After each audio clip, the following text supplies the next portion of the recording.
마태복음 1장 18절에서 25절, 제가 한 절, 여러분이 한 절 교독하시겠습니다. 예수 그리스도의 나심은 이러하니라.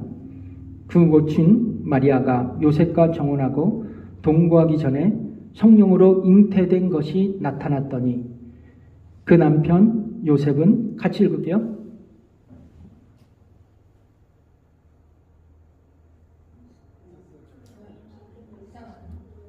그 남편 요셉은 의로운 사람이라.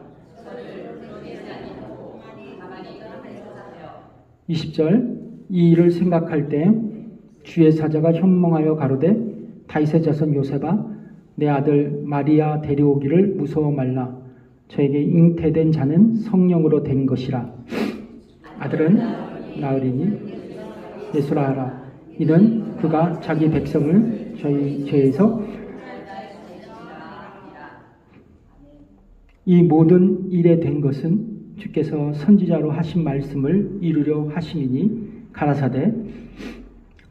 23절,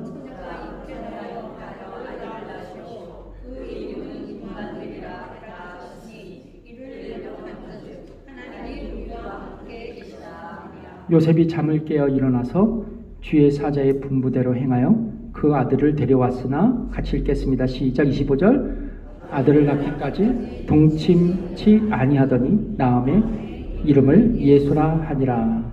아멘. 오늘 저희들이 읽은 본문의 말씀으로 성탄절이 우리에게 가르쳐주는 레슨이라는 제목으로 여러분과 함께 말씀의 은혜를 나누기 원합니다. 오늘은 성탄주일 예배입니다.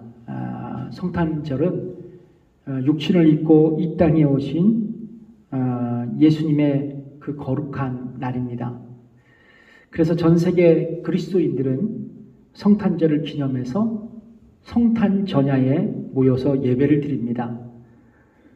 동일하게 예수님께서 태어나신 베들레헴에서도 매년 성탄 전야 예배, 성탄 축하 예배를 드리고 있습니다. 특별히 이곳은 베들레헴에 있는 예수 탄생 기념교회에서 성탄 기념 예배를 드리는데요. 이 예수 탄생 교회가 여기 앞에 보시면 이렇게 있습니다. 아직 넘겨주지 마시고요.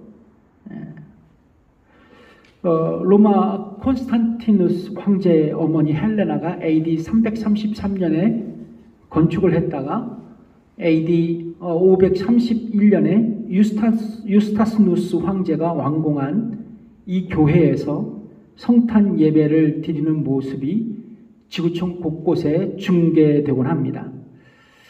이 예수 탄생 기념교회는 특이하게 십자가 모양으로 건축된 교회입니다. 흥미로운 것은 보시면 이게 문이에요. 어린아이가 들어갈 수 있는 높이의 낮은 문입니다. 때문에 성인들이, 어른들이 이 문을 통과해서 교회 안으로 들어갈 때는 허리를 굽혀서 들어가야 합니다. 그래서 이 문을 겸손의 문이라 칭하고 있습니다. 이 문을 통과하면 보여주시고요. 예배당이 나오는데 예배당 구석 바닥에는 다윗의 별이 그려져 있습니다.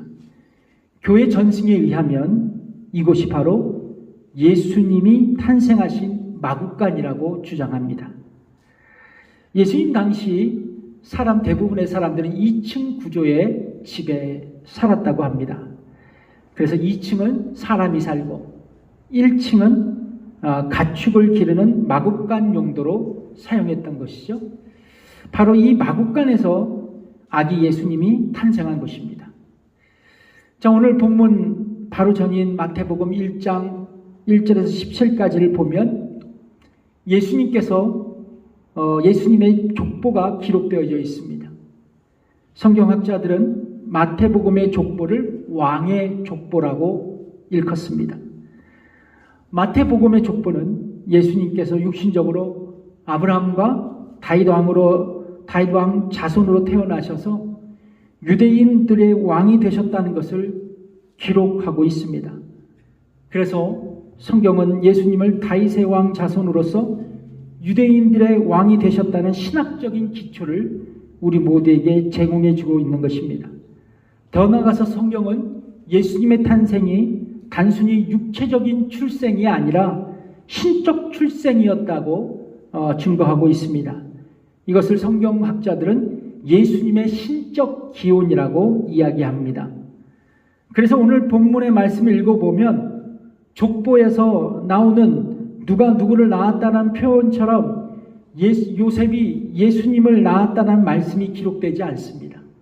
대신 오늘 본문 말씀에는 예수께서 마리아라는 한 여인에게 태어날 것이고 그것은 한 남자에 의해서가 아니라 성령으로 잉태된 것이라고 말씀합니다. 그리고 이런 예수님의 출생 소식에 천사가 꿈으로 전달해 주고 있습니다. 이것을 수태고지라 그러죠. 마태복음 1장 20절의 말씀을 같이 읽어보겠습니다. 시작. 이를 생각할 때 주의 사자가 현몽하여 가로되 다윗의 자손 요셉아 내 아내 마리아 데려오기를 무서워 말라. 저에게 잉태된 자는 성령으로 된 것이라. 그렇습니다. 예수님은 완전한 인간인 동시에 완전한 하나님이십니다. 육신적으로 다윗의 혈통에서 태어나셨지만 하나님의 아들 메시아로서 이 세상에 육신을 입고 오셨습니다. 이처럼 성경은 예수님이 참 인간이며 동시에 참 하나님이라는 사실을 우리에게 증언하고 있고 모든 그리스도인들은 이것을 신앙으로 고백하고 있습니다.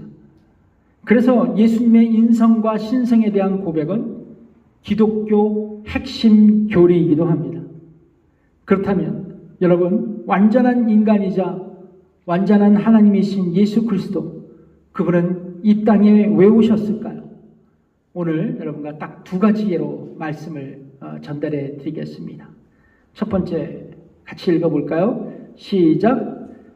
예수님은 우리를 구원하시기에 이 땅에 오셨습니다. 예수님의 탄생 스토리를 보면 아주 극적인 장면이 연출됩니다. 오늘 본문에 보면 요셉이 마리아와 약혼하게 되었는데 성경은 약혼자 마리아가 결혼도 하기 전에 임신하게 되었다고 기록하고 있습니다. 이 성경학자들은 보통 그 당시 남녀 간의 약혼 기간이 약 1년 정도 기간으로 지속되었다고 말합니다. 그런데 약혼한 사람이 다른 사람을 사귀는 것은 구약시대의 율법으로는 불법으로 간주되었고 약혼 기간에 여자가 다른 남자의 아기를 임신하게 되면 사형에 해당되는 중범죄였습니다. 그러나 시대는 달라졌습니다. 예수님의 시대, 신약시대에는 이런 불륜의 주인공은 사회적으로 창피를 당하고 사회적으로 매장당하는 수준의 고통을 감수해야만 했습니다. 요셉은 배가 불러오는 약혼녀 마리아를 보면서 만감이 교차했을 것입니다. 아마도 요셉은 마리아의 임신 비밀이 그 고향 사람들에게 알려진다면 자신과 마리아가 받아야 할 그런 비난을 생각하면서 그는 마리아와 결혼에 대해 망설이게 되었을 것입니다. 그래서 요셉은 다른 어떤 사람에게도 알리지 않고 조용히 그녀와의 관계를 정리하려고 결심했던 것입니다. 그 사실이 마태복음 1장 19절의 말씀입니다. 같이 읽어보겠습니다. 시작. 그 남편 요셉은 의로운 사람이라. 이런 혼란한 상황 가운데 있었던 요셉에게 누가 나타납니까? 천사가 나타나 이렇게 격려합니다. 마태복음 1장 20절 시작. 이를 생각할 때 주의 사자가 현몽하여 가로되 다윗의 자손 요셉아 내 아내 마리아 데려오기를 무서워 말라. 저에게 잉태된 자는 성령으로 된 것이라. 여기서 무서워 말라라는 단어의 헬라어는 포베입니다. 포베란 단어인데 이 포베의 뜻은 두려워하다. 이 의미 외에도 주저하다라는 뜻이 있습니다. 그러니까 천사는 파혼을 결심한 요셉에게 주저하지 말고 마리아를 아내로 선택하라고 지금 명령하고 있는 것입니다. 그 이유가 무엇일까요? 20절에 있지 않습니까? 자, 마리아가 잉태한 것은 사람에 의해서가 아니라 누구에 의해서? 성령님에 의해서 그녀가 임신했기 때문입니다. 그러니까 마리아가 임신한 것은 부정한 결과가 아니라는 거예요. 불륜 때문에 생긴 것이 아니라 성령의 능력으로 된 것이기 때문에 요셉에게 주저하지 말고 마리아를 아내로 삼으라고 천사는 명령하고 있는 것입니다. 그리고 요셉은 천사의 말에 순종하고 마리아를 아내로 데려옵니다. 그 사실이 마태복음 1장 24절에 기록되어 있습니다. 읽어보겠습니다. 시작. 요셉이 잠을 깨어 일어나서 주의 사자의 분부대로 행하여 그 나라를 데려왔으나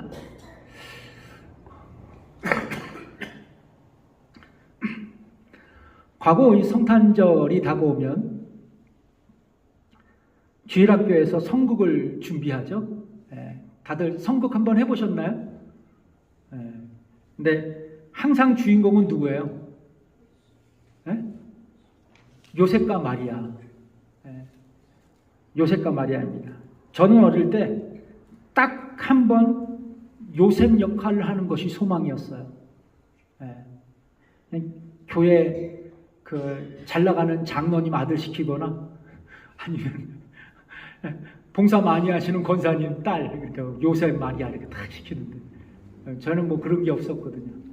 그래서 저는 그냥 항상 여관집 남자 주인 그 역할만 했습니다. 여관집 남자 주인. 그냥 항상 성극의 악역 전문 역할이죠. 남자 여관 주인. 그때 주일학교 선생님이 얼마나 야속했는지 모릅니다. 지금 생각하면 명품 조연 때문에 주연이 빛날 수도 있겠다 생각하지만 그때 어린 마음에는 요셉을 좀 한번 해봤으면 얼마나 좋을까 그 생각이 많이 들었습니다. 딱 근데 저 마음을 또 상한 게 마리아하고 요셉은 이 대사가 되게 많아요. 근데 대사가 없어. 딱 한 대사야. 한 줄. 요셉이 뭐라 그러냐, 방 있어요? 하고 물어보면 표독스러운 표정으로 없어요! 그리고 끝나는 거예요. 저의 대사의 전부였습니다.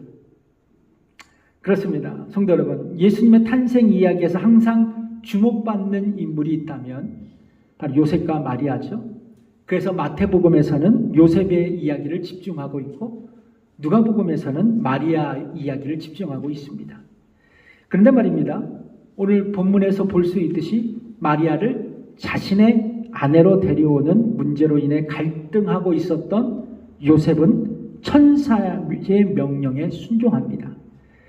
여러분, 이것은 요셉의 입장에서는 결코 쉽지 않은 결정이었을 것입니다. 그러나 요셉은 천사의 말을 일종의 개꿈으로 생각하지 않았습니다. 하나님께서 그에게 주신 말씀으로 받고 순종했던 것이죠. 그리고 요셉의 혈통에서 예수 그리스도가 탄생되어졌습니다. 여기서 우리가 한 가지 영적인 교훈을 얻을 수 있어요. 바로 요셉은 하나님의 말씀을 순종으로 반응했다는 것입니다. 그리고 결과적으로 그는 하나님의 뜻을 이루어 드리는 축복을 경험했던 거예요. 그에게서 이 세상에 구주 예수님이 태어나신 것입니다. 여러분, 우리가 하나님의 말씀에 순종하는 가장 중요한 이유가 무엇일까요? 순종은 우리로 하여금 하나님의 기적을 경험할 수 있는 축복의 통로가 되기 때문입니다. 예를 들어 볼까요? 포도주가 떨어진 가나 혼인 잔치에서 예수님께서 빈 항아리에 물을 채워 연회장에 갖다 주라고 말씀하셨을 때 하인들은 아무런 대꾸 없이 주님의 말씀에 순종했습니다. 결과적으로 하객들은 명품 포도주를 마시게 되었고 파산될 위기에 있었던 혼인잔치는 기쁨의 잔치가 되었습니다. 그렇습니다. 가나 혼인잔치의 기적은 하인들의 믿음의 기적이었고 순종의 기적이었습니다. 그러나 여러분, 우리는 기적과 축복을 경험하기 위해서 순종하는 것이 아닙니다. 더 큰 뜻이 있는 거예요. 우리가 하나님의 말씀에 순종하는 궁극적인 이유는 뭐냐면 하나님의 뜻을 이루어 드리기 위해 우리는 하나님 말씀을 순종해야 한다는 것입니다. 여러분, 예수님이 그렇게 하셨어요. 이 땅에 오신 예수님이 그렇게 하셨어요. 예수님은 하나님 아버지의 인류 구원의 뜻을 이루시고자 기꺼이 십자가 고난 앞에 순종하셨습니다. 성경은 이렇게 말씀하시죠. 같이 읽어보겠습니다. 히브리서 5장 8절에서 9절 말씀 시작. 그가 아들이시라도 받으신 고난으로 순종함을 배워서 온전케 되었으니 즉 자기를 순종하는 모든 자에게 영원한 구원의 근원이 되시고. 아멘. 자, 그런데 보십시오. 요셉이 하나님의 뜻을 이루어드리기에 순종한 결정적인 이유가 오늘 본문에 기록되어 있습니다. 잘 읽어보세요. 오늘 본문에 마태복음 1장 21절 읽어보겠습니다. 시작. 이는 그가 자기 백성을 저희 죄에서 구원할 자심이라 하니라. 우리가 이 구절에서 집중해야 할 단어는 예수라는 이름입니다. 히브리어 여호수아 그리고 여수아라고도 번역합니다. 이 단어의 의미는 여호와는 구원이시다라는 뜻입니다. 그러므로 예수의 이름의 히브리어 원어적인 의미는 구원입니다. 구원. 여러분, 우리는 인생에서 직면하는 모든 위기 가운데 구원이 필요합니다. 그러나 오늘 본문에서 천사가 요셉에게 전달한 예수의 의미의 구원은 우리가 경험하는 위기적인 일상에서 탈출을 의미하는 구원이 아닙니다. 가난으로부터 구원도 아닙니다. 정치적 압박으로부터 구원도 아니에요. 사회적 불평등으로부터의 구원도 아닙니다. 바로 죄로부터의 구원입니다. 그렇습니다. 요셉은 천사에게 죄를 지은 모든 인간을 구원하는 구세주가 자신의 혈통에서 나온다는 굿뉴스, 좋은 소식을 듣고 천사의 메시지에 순종할 수 있었던 것입니다. 예수님은 늘 태어나실 때부터 그리고 마지막 숨을 거두실까지 하나님의 뜻을 이루어드리기에 말씀으로 순종한 분이셨습니다.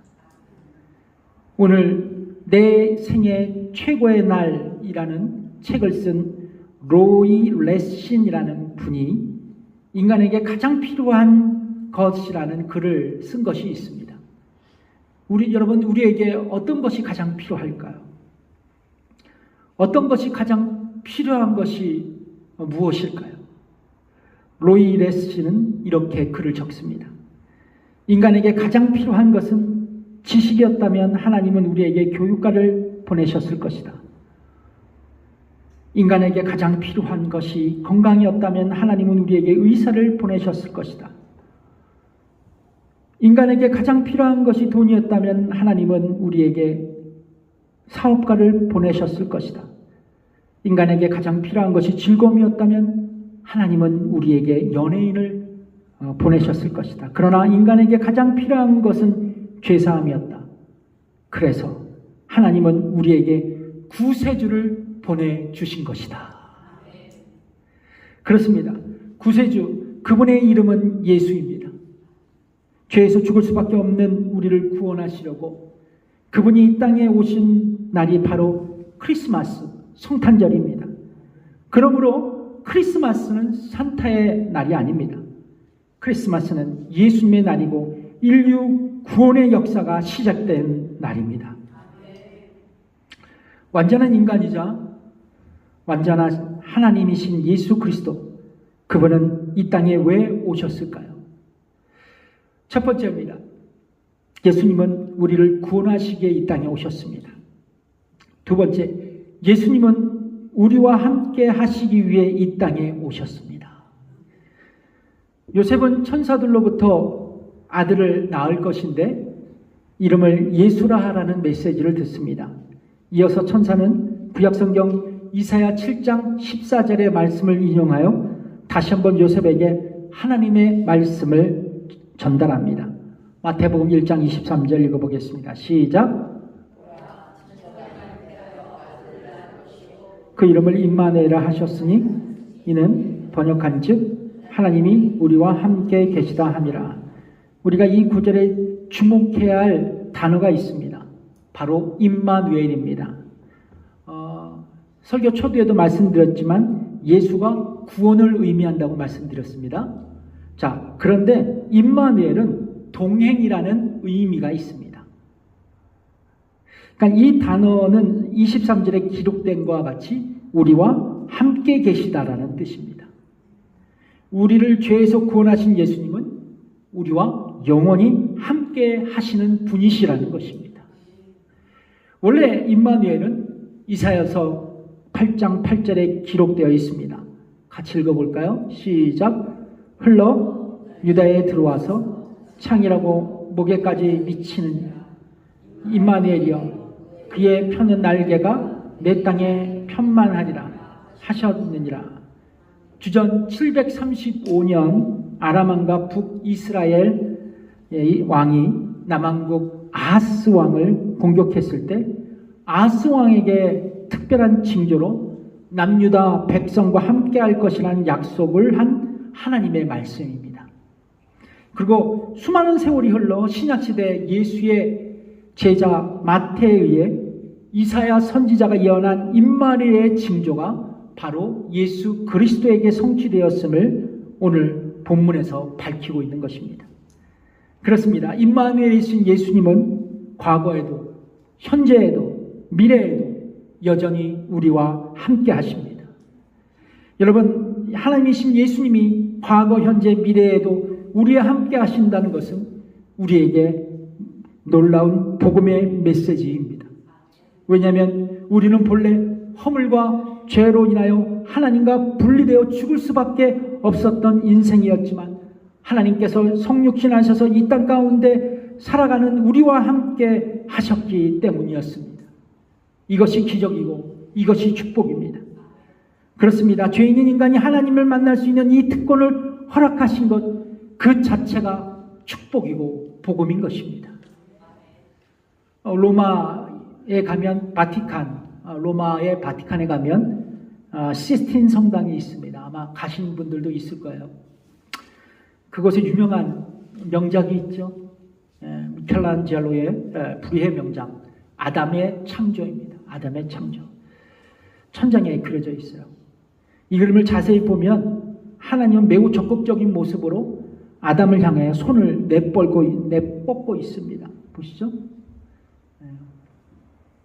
하나님은 최대한 아담에게 가까이 다가가기 위해 온몸을 아담 쪽으로 비틀어 돌려서 아담을 쳐다보며 팔을 쭉 뻗고 집게 손가락으로 앞으로 내밀고 있습니다. 그렇습니다. 미켈란젤로는 이 그림을 통해서 자기 형상대로 창조한 인간과 함께 있고자 하시는 하나님의 위대한 욕망을 대변하고 있는 것입니다. 그렇습니다. 성도 여러분, 하나님은 우리의 눈에 보이지 않아도 그분은 우리와 함께 하시는 분이십니다. 그리고 우리를 도와주시는 분이에요. 성도 여러분, 이것이 우리가 비록 지금 힘들고 어려운 현실 속에 살아가도 절망할 수 없는 이유인 것이에요. 사랑하는 성도 여러분, 우리와 함께 하시는 임마누엘 하나님께서 오늘 이 시간 우리 모두를 초대하고 있습니다. 그리고 그분은 우리에게 동행할 것을 촉구하고 계십니다. 사랑하는 성도 여러분, 이 거룩한 요청에 응답하십시오. 그리고 임마누엘이 되시는 하나님과 날마다 만나며 그분과 동행하며 살아가십시오. 그리고 이 복음의 소식을 우리 이웃에게 전할 수 있는 임마누엘 교회 모든 성도들이 되시기를 주님의 이름으로 축복합니다. 기도하겠습니다.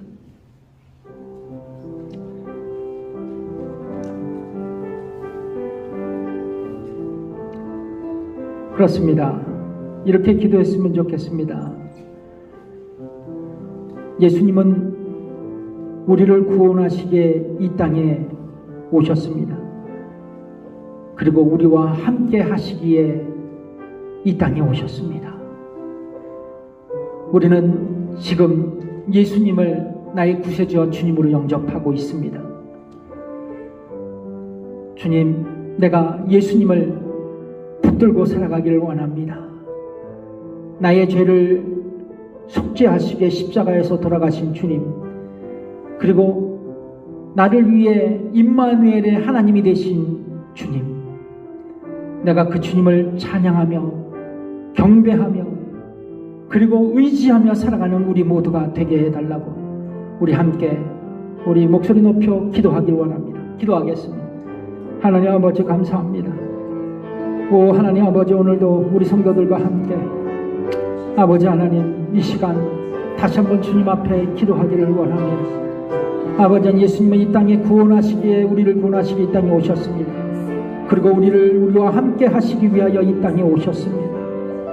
주님, 우리 모든 성도들이 이 거룩한 성탄절의 의미를 깨닫게 하시고 아버지 하나님, 이 땅에 오신 예수 그리스도를 아버지 하나님 경배하며 찬양하며 의지하며 섬기는 귀한 하나님의 백성들 되게 하옵소서.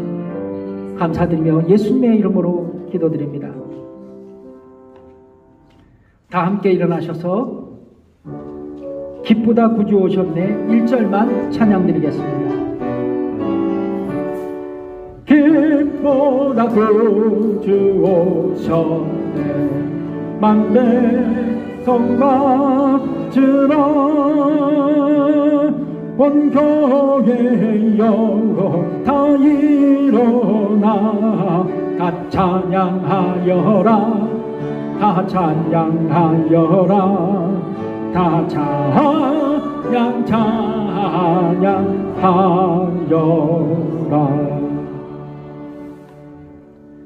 이제는 우리 주 예수 그리스도의 은혜와 하나님의 무한하신 그 사랑과 성령의 감화 교통 역사하심이 오늘 예배드리고 돌아가는 성도들과 저들의 가정과 또 일터위에 지금부터 영원까지 함께 하시기를 간절히 축원하옵나이다.